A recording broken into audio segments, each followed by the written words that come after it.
Bienvenidos and welcome back to Puro Pinche Gol, the podcast where we discuss all things US soccer y la selección mexicana.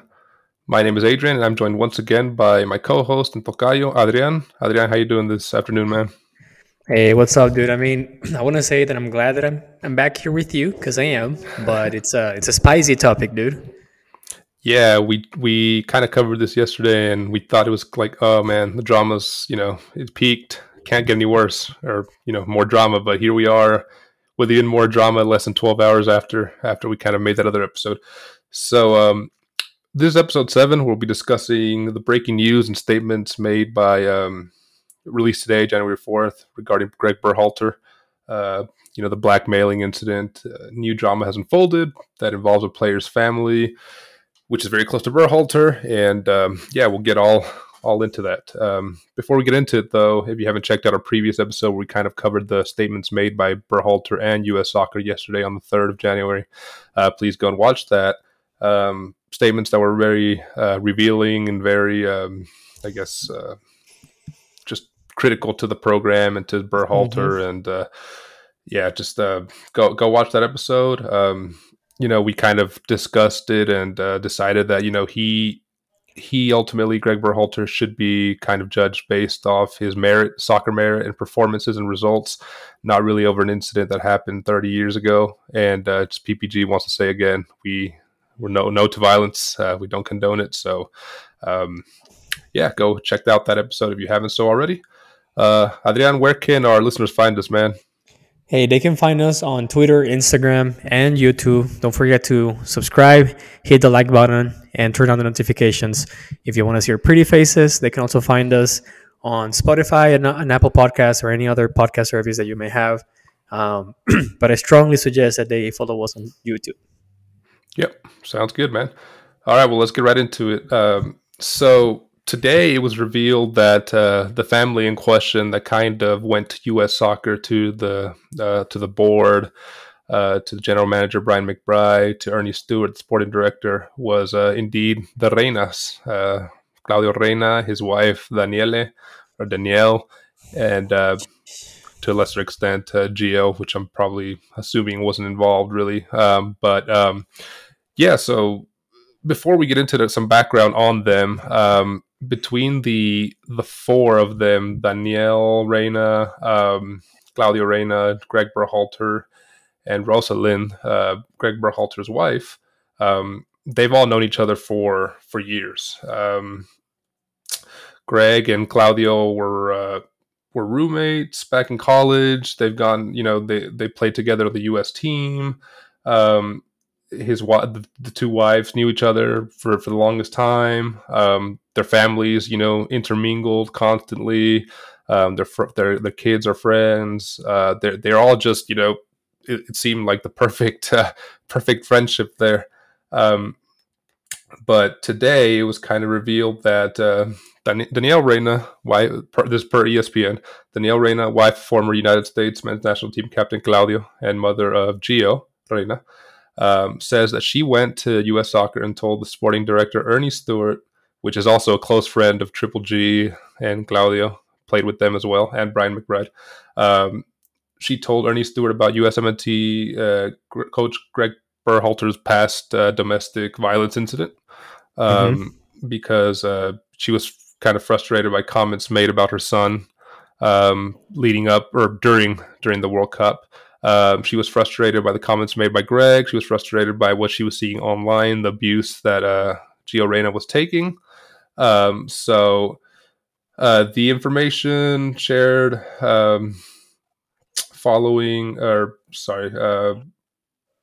Berhalter later then released, yesterday his statement. U.S. Soccer released their statement, and Danielle and Claudio kind of reject that they were blackmailing. They say that they didn't really mention the incident. They just said that there was a domestic incident. They didn't go into any more detail, and they're kind of denying the whole blackmail thing. I guess that was a lot of talking for me. What are your thoughts on hearing that at first? No, that's fine, man. I mean, you're going through pretty much everything, and this is I'm digesting everything just like you are right now. Um, Look, man, this is some classic. Someone says something bad about your kid, and you make a big fuss out of it because oh my god, he didn't play. He's the best one, and he should be out there or whatever. Like to me, this is a just classic Karen Soccer mom. stepping, yeah, stepping in, being like, you gotta keep my children's name out of your mouth or whatever. And I don't know, like it's a going through the reports and whatnot. It's a Has it been proved that the Reynas shared the personal situation with the USMNT, or is it still unclear that they were the ones who vented this story?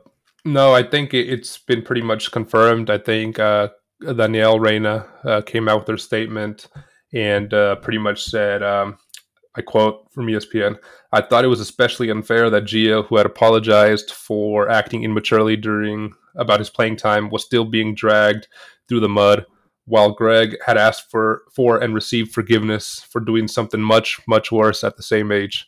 So they've pretty Get out of much here, came dude. out. Yeah, they pretty much came out and already admitted that it was indeed them, the Reynas. More so, I think the wife and Claudio having to kind of come in and also, if I don't listen to my wife and add to it, I'll get spanked. Kind of having to go in there. But God damn, dude. yeah, she's saying that while in Qatar, I quote ESPN again, while in Qatar, I shared my frustrations about my son's World Cup experiences with a number of close friends. Again, I think this was more off the record type deal because, they're all friends, the four of them, Yeah. Ernie Stewart, Berhalter, Claudio Reyna, and Brian McBride. I shared my frustration about my son's World Cup experience with a number of close friends, Ernie and Brian McBride among them. However, at no time did I ever threaten anyone, nor would I ever do so. This was from Claudio Reyna.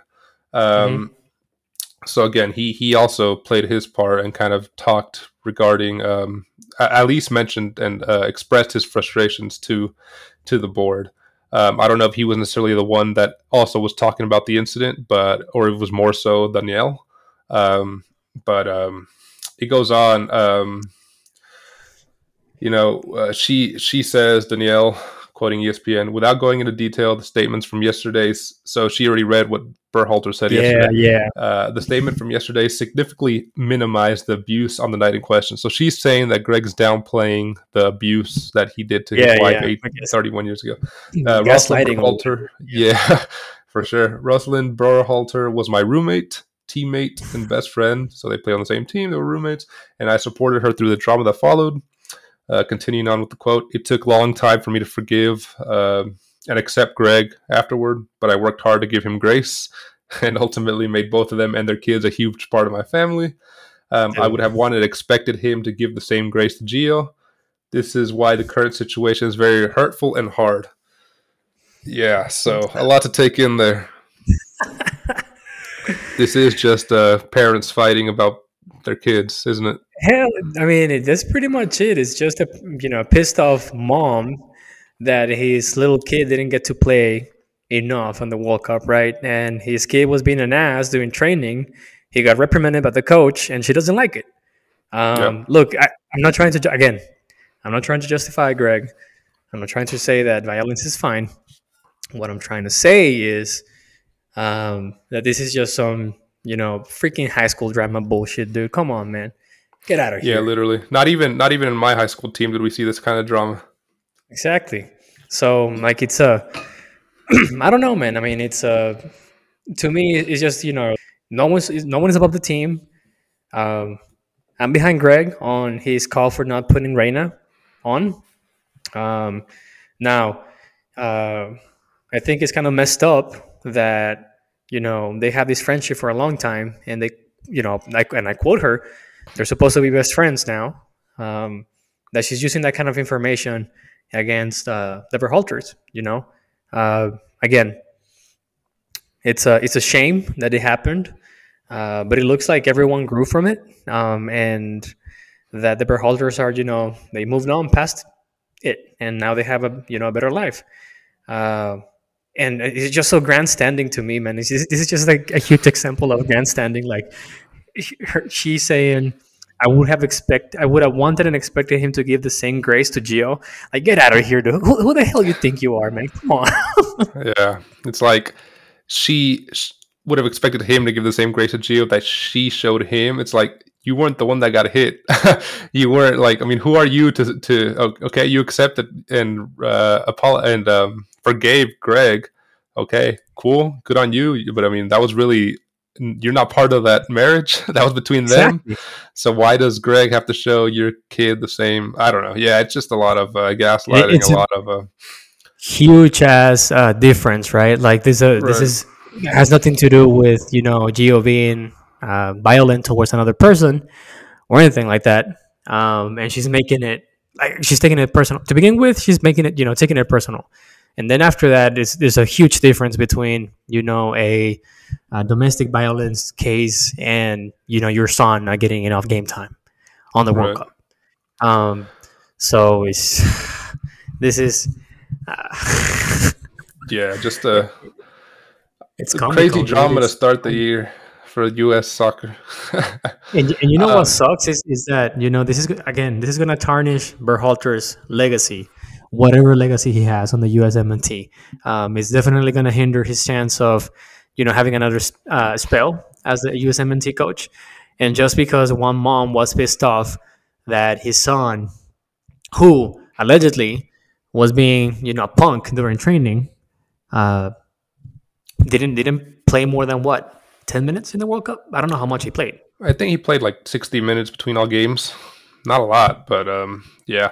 I think this also got a lot of steam just because it was Reyna, Gio Reyna, 19 Yeah. or maybe 20. I don't know. I think he's 19 still. The best prospect the U.S. has at this point, maybe apart from Musa. And his family, Claudio Reyna, USMNT legend, played in Man They're City, big, yeah. played with a lot of big teams, and did well for the national team. If this had been like a Christian Roldan's mom or someone, no one would have Yeah, gave a dude. shit. Hell Because no. Hell no. it's just that it's the biggest name that the U.S. has, and how one of the questions I had for you, and for us to discuss, how is this going to affect Gio? How is this going to affect him in the locker room with his teammates? How's it going to affect how he's treated by the next coach? What do you think? Look, I don't think he's gonna be come out unscathed out of this in any way whatsoever. I don't think his career with the USMNT is over, but it's definitely gonna be under a lot of scrutiny if either Berhalter stays or if a new coach comes in. And it's just because of the situation that, look, I don't want to deal with your parents, dude. Yeah, I may not have a problem with you, and you might be, you might have a good season with your club, but if you come and I don't play you more than half of the game, I'm gonna have a situation with your parents. And the thing is that the Reynas, as you said, are big members of both U.S. Soccer and the MLS. I think Reyna right now is sporting director for Austin FC, so he's Yeah. still heavily involved with the MLS. And he was I guess he's a legend on the U.S. Soccer, or at least in the USMNT history, right? So Yeah, he holds a lot of weight and a lot of power in that exactly. I And that's messed up. Yeah, organization. it's messed up because you can think of this is, I don't know if this can be considered some kind of nepotism, right? They're trying to leverage their name, they're trying to leverage the power on the U.S. Soccer Federation and on the MLS to make sure that their kid get enough playtime.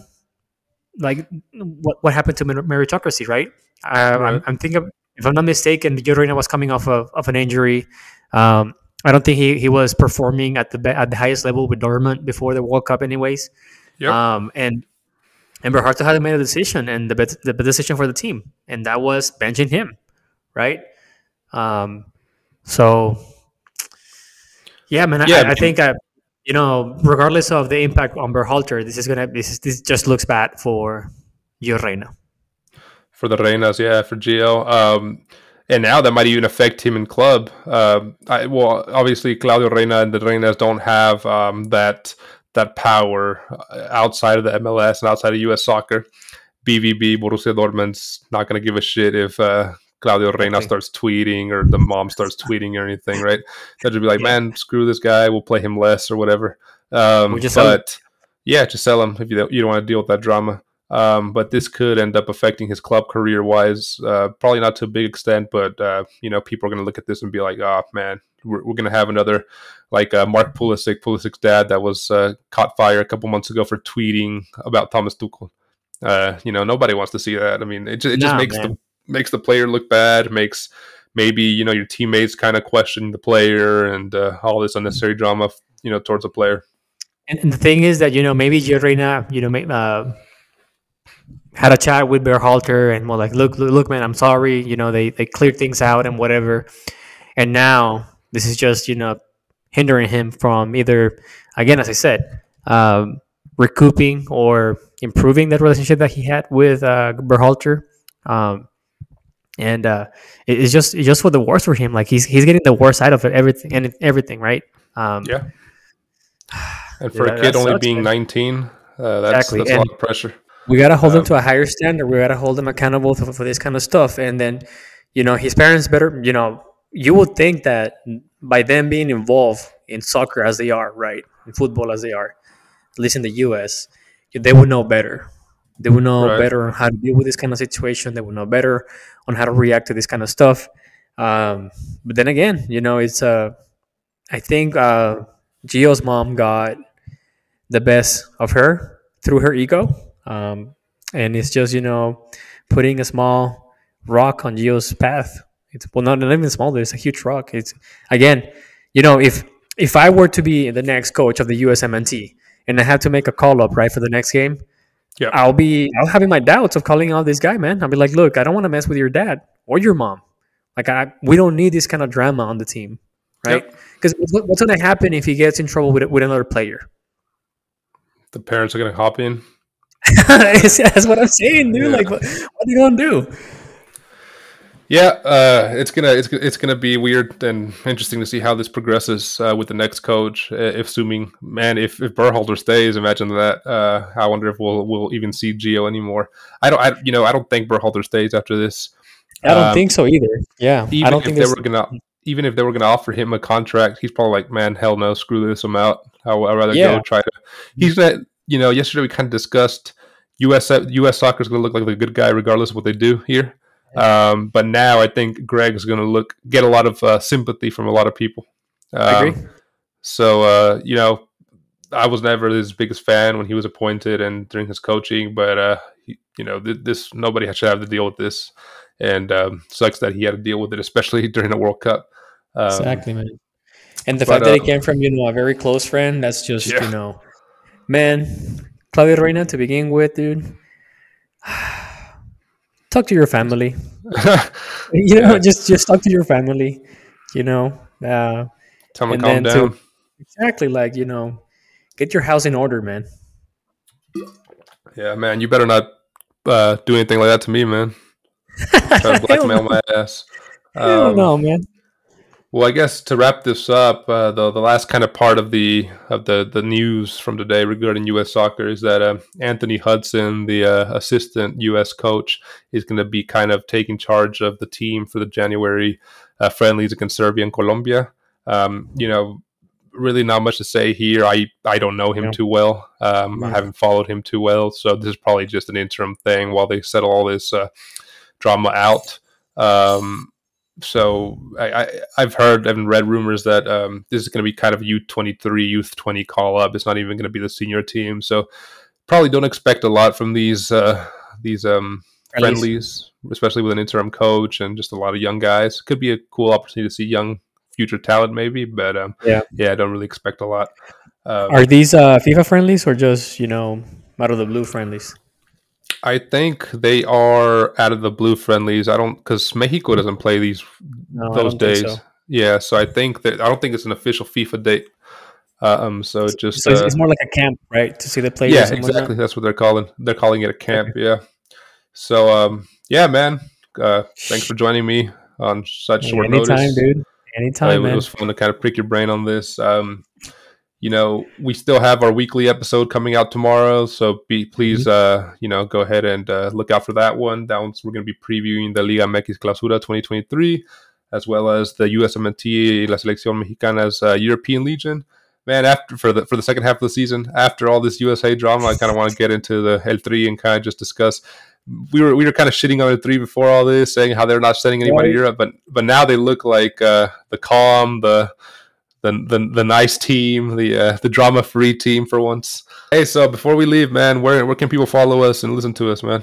Once again, man, they can follow us at Puro Pinche Gol on Instagram, Twitter, and YouTube as well. Don't forget to subscribe, hit the like button, and turn on the notifications. If you want to see our pretty faces, they can also find us on Apple Podcasts, Spotify, and any other podcast services that are out there. We're available at the click of a button. So don't forget to follow us. Yes, sir. And they don't want to miss. They don't want to miss next episode because I'm gonna make a challenge, dude.